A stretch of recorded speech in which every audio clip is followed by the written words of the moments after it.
Bismillahirrahmanirrahim. Elhamdülillahi Rabbil alemin. Ahmaduhu ve esta'inu ve estağfiruhu ve etevekkalu aleyh ve usalliye ve usallimu ala habibihi Resulil azam Seyyidina Muhammedinil Mustafa.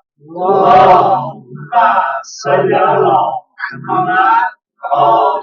Muhammed ve alihi tahirine siyyema aliyyin emiril mu'minin ve habibetihi zehra'il merdiyye والحسن والحسين سيدي شباب أهل الجنة وعلي بن الحسين زين العابدين ومحمد بن علي الباقر وجعفر بن محمد الصادق وموسى بن جعفر الكاظم وعلي بن موسى الرضا ومحمد بن علي الجواد وعلي بن محمد الهادي وحسن بن علي الزكي الأسكري وحجة بن القائم المهدي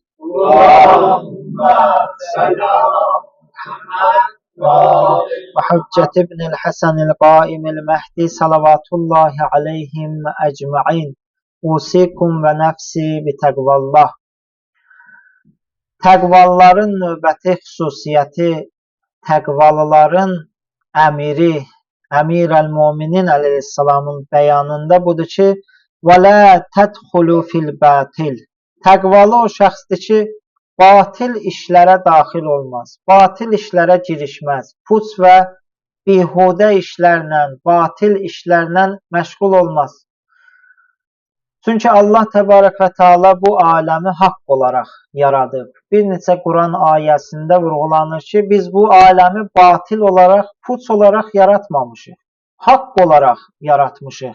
Və hər bir şeyin bu dünyada mənası var, hədəfi var.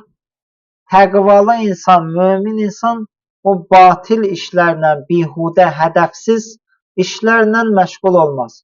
Məşğuliyyəti ancaq Allahın razılığını qazanmaq, Allahın istədiyi, Allahın sevdiyi işlər olar. Allah Teala inşallah bizləri də təqvalılardan və bu xüsusiyyətə riayət edənlərdən qərar versin inşallah. Ramazan ayının son cüməsi Quds günüdür. İmam Xomeyni rəhmətullah aleyh tərəfindən bəyan edilmiş və uzaq görənliyə söykənən bu gün haqla batilin ayırt etmə günüdür, haqq günüdür, Allah günüdür, İslam günüdür ki, buna inşallah danışığımda izah verməyə çalışacağım. Amma Quds sözü nədir? Quds müqəddəslik sözündən gəlib, müqəddəs kökündən gələn bir kəlmədir, Quds. Bir şəhərdir, Fələstinin paytaxtı olan və müsəlmanlar üçün və digər din ardıcılları üçün müqəddəs olan bir şəhərdir. Üç səmavi dinin, yəni İslamın, Xristiyanlığın və Yəhudiyyətin müqəddəs ibadətgahları yerləşir bu şəhərdə. Və Quran-ı Kərimdə də müqəddəs torpaqlar adlandırılıbdır. Bu Fələstin torpaqları, məxsusən Qüds müqəddəs torpaqlar olaraq Quranda gəlib. Məkkədən əvvəl müsəlmanların ilk qibləsi olubdur. Ondan əlavə Həzrəti Peyğəmbər bildiyiniz kimi meyrac eləyib. Allah Teala onu özünə tərəf qaldırıb səmaya aparıb. Və bu səmaya aparmasında ilk olaraq Allah Teala Həzrəti Peyğəmbəri Məkkədən Qüdsə aparır və Qüdsdən səmaya qaldırır. Xristiyanlar üçün də müqəddəs bir yerdir. Xristiyanlar Həzrəti İsa əleyhissalamın yaşadığı, öldürüldüyü və onların nəzərində də öldürüldüyü və şəhid edildiyi bir şəhər kimi oranın ehtiramını saxlayırlar. Yəhudi inancına görə də Həzrəti Süleyman əleyhissalamın məbədi bu şəhərdə yerləşir və bu şəhərə müqəddəslik bəxş eləyir. Başqa bir prizmadan Qüdsə baxaq. Qüds, baxın, müsəlman ölkələrinin mərkəzində yerləşən bir dənə şəhərdir. Müsəlman ölkələrinin. Düşmənin niyə əsas hədəflərindən biri bu şəhərdir? İndi qeyd eləyəcəm, düşmən 70 ildən çoxdur bu şəhəri qəsb eləyib. Amerika öz siyonist nökərlərini İsraili yerləşdirib bura və onların arxasında durur. Niyə?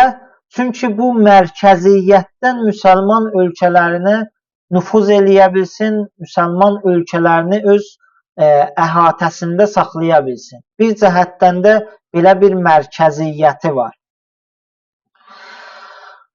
70 ildən çoxdur qeyd elədiyim kimi bu pak torpaqlar, bu bütün səmavi dinlər üçün müqəddəs olan bu torpaqlar yer üzünün ən mundar, ən xəbis insanları tərəfindən işğal olunub.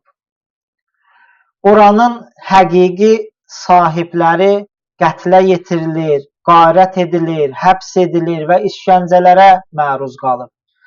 Həyasızlığın dərəcəsinə baxın, bir dənə yad bir adamlar gəlib giriblər bir dənə bir müsəlman torpağına, müsəlmanları sıxışdırıblar bir dənə bir küncdə, bir xırda bir dövlət veriblər bunlara, özləri də məskunlaşıblar sanki bunların öz yerləridir. Bu, Yahudilərin, Allah düşmənləri olan Yahudilərin elə əzəldən adətləridir. Onlar elə belə didərgin formada yaşayıblar. İndi də hal-hazırda gəlib belə bir müsəlman torpaqlarını, sünni qardaşlarımızın yaşadığı bir torpağı qəsb eləyiblər. Və bununla yanaşı bütün dünyaya bunu unutturmaq istəyirlər. Yəni bu qəsbi onların arxasında duranlar bacardığı qədər istəyirlər ki, dünyanı başqa işlərlə, başqa mövzularla fikrini yayındırsınlar, bu məsələdən unuttursunlar, bu məsələni unutsunlar. Belə bir vəziyyətdə bəsirətli, uzaq görən İmam Xomeyni rəhmətullahi aleyh gəldi Ramazan ayının ki, bütün müsəlmanlar üçün müqəddəsdir, bütün müsəlmanlar üçün dəyər verdiyi o Ramazan ayının son cüməsini Quds günü elan elədi. Ki, ey müsəlmanlar, ayılın. Bunlar sizi unutturmaq istəyirlər bu Quds gününü, bu işğalçılıq ruhiyyəsini, bu hegemoniya və təkəbbürçülük, istikbarçılıq ruhiyyəsini unutturmaq istəyirlər. İmam Xomeyni gəldi Quds günü elan elədi. Quds həmin zalimlə mübarizə günüdür. Quds həmin məzlumdan müdafiə günüdür. Quds haqla batili ayırt etmə günüdür. Quds laqeyd olmama günüdür. Bivec olmama günüdür. Bəzi alimlər biraz da böyük qeyd edirlər. Quds Allah günüdür. Quds İslam günüdür. Və bu məsələ sadəcə hansısa bir ölkənin, hansısa bir irqin, hansısa bir məzhəbin problemi deyil. Bu bir dənə ümumi bir problemdir. Ona görə bu gün adlanır Ümumdünya Quds günü, Beynəlxalq Quds günü. Və bu hər bir müsəlman dövləti üçün ki, onların da başına gəlməməsi üçün hamının müqəddəs saymalı olduğu bir gündür. Və tək bu günlə kifayətlənmir. Yəni bu ideologiya, bu bir etiqad. Əziz şəhid inqilab rəhbəri İmam Xamneyi qeyd eləyirdi ki, bu bizim bir etiqadımızdır. Buna bir etiqad kimi baxmalıyıq. İndi bəzi sözlərini oxuyacağım. Bu bizim dinimizdən qaynaqlanan zülmə boyun əymə, zalıma boyun əymə etiqadından qaynaqlanan bir məsələdir. Baxın, bu qəddar rejimlər, qəddar imperializm məzlum insanları öz yurtlarından didərgin salıblar, orada bir dənə terrorçu bir rejimi yerləşdiriblər. Və müsəlmanların borcudur ki, buna etiraz eləsinlər. Qudsa etiraz eləmək bütün işğalçılığa olan etirazdır. Yalnız o Qudsla məhdudlaşmır. Biraz o düşüncə dairəmizi biraz genişləndirməliyik və İmam Xomeyninin necə böyük bir addım atmağına diqqət eləməliyik. Və qeyd elədiyim kimi, düşmən bu həmin məsələni unutturmaq üçün əlindən gələni eləyir. Mən bəzi böyüklərimizin, böyük İslam alimlərinin sözlərini bu Quds günündən, Fələstinlə bağlı xatırlatmaq istəyirəm. İmam Xamneyi buyurur, bugün İslam dünyasında Fələstinin işğalı qədər böyük problem yoxdur. Bu son zamanlarda İslam ümmətinin düçar olduğu ən böyük bəladır. Belə ki, İslam düşmənləri müsəlmanların yurdunu, evini işğal edərək oranı müsəlmanların əleyhinə olan hücumların səngərinə çevirmişlər. Bayaq qeyd elədiyim kimi, mərkəziyyətdə qərarlaşmanın məqsədi budur. Fələstinlilərin İslami qiyamları müdafiə cihadının bariz nümunəsidir. Bəzən, baxın, görün, necə bir həyasız rejimdir, gəlib işğal eləyiblər. Məzlum xalq öz torpağından, vətənindən müdafiə edir, onları zalım kimi mediada qələmə verirlər. Ki, bu yaxında Əqsa tufanı başlayanda yadınızda olsa, bu Cuhud mediası belə qələmə verirdi ki, o yerinizdə oturmuşdunuz da, niyə onlara hücum elədiniz?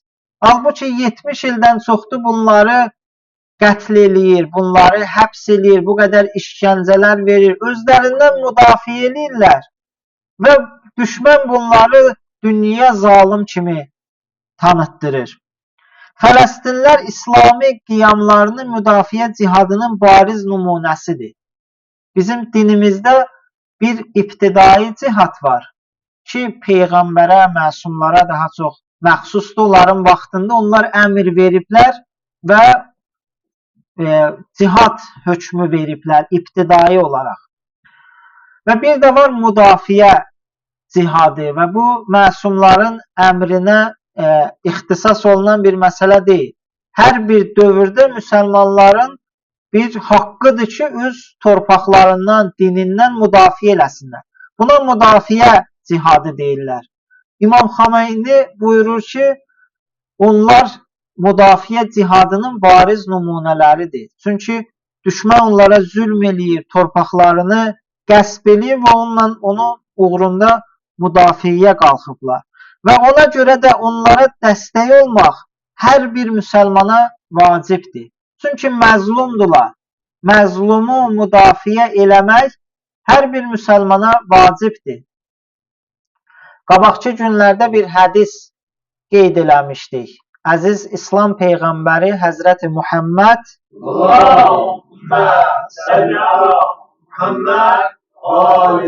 belə bir məzmunda hədis buyurur ki, dünyanın bir yerində bir kişi, demirəm müsəlman ya hətta dinini də işarə eləmir, bir dənə bir kişi qalxa deyə ki, ey müsəlmanlar, mənə yardım eləyin. Bunu bir nəfər müsəlman eşidə və onun çağırışına cavab verməyə, bu müsəlman deyil hədisə görə. Bir dənə bir kişi, bir dənə bir xalq qalxıbdır, məzlum bir xalq. Bütün müsəlmanları səsləyir. Fələstində, Qəzzada bir dənə xalq səsləyir. Bu hədisdə bir dənə kişi, hələ müsəlman da olmayan bir xalq səsləyir. İndi bunların çağırışına cavab verməyən təbii ki, bu hədisə və Peyğəmbərin buyurduğuna əsasən müsəlman deyil. Bu məsələlərə narahat olmayan müsəlman deyil. Ona görə Qüds günü İslam günüdür. Quds günü məzlumdan müdafiə günüdür. Quds günü zalimin qarşısında dayanma günüdür. Quds günü İmam Hüseyin əleyhissalamdan dərs alaraq izzətli yaşamaq günüdür. Quds günü bayaq qeyd elədiyim kimi laqeyd olmama günüdür.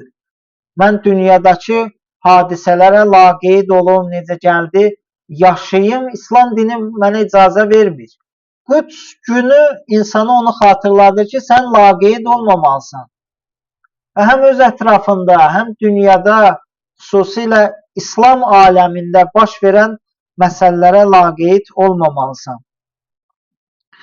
Başqa bir kəlamında yenə İmam Xamneyi buyurur, İslam dünyasının başını daxili problemlərlə qatmaq istəyirlər ki, Fələstin məsələsi yaddan çıxarılsın və İsrail rejiminin öz xəbis məqsədlərini həyata keçirə bilməsi üçün fürsət yaransın. Biz bilməliyik ki, Fələstinin azadlığı uğrunda mübarizə dini xarakter daşıyan bir mübarizədir. Təkcə ərəblərə yox, bütün müsəlmanlara aiddir. Bu dünyanın istənilən yerində yaşayan hər bir müsəlmanın vəzifəsidir. Əllərindən gələn hər bir şəkildə bu mübarizəni, bu fəryadı, bu hərəkatı davam etdirməlidirlər. Bu dərəcədə əhəmiyyətli bir məsələnin ərəblərin daxili problemi miqyasında kiçildilməsi səhv və yanlış bir məsələdir. Gördüyünüz kimi alimlərimiz, böyüklərimiz bu məsələyə çox diqqət veriblər. Biz də öz növbəmizdə, hərə öz növbəsində ən azından dua etməklə, onların düşmənlərini nifrin etməklə ki, əslində İslam düşmənləridir, insanlıq düşmənləridir. Onları bəddua etməklə ən azı, əlimizdən gələn ən azı yerinə yetirə bilərik. Ki, o ki, qaldı hərə öz vəziyyətinə uyğun digər işlərdə yerinə yetirə bilər.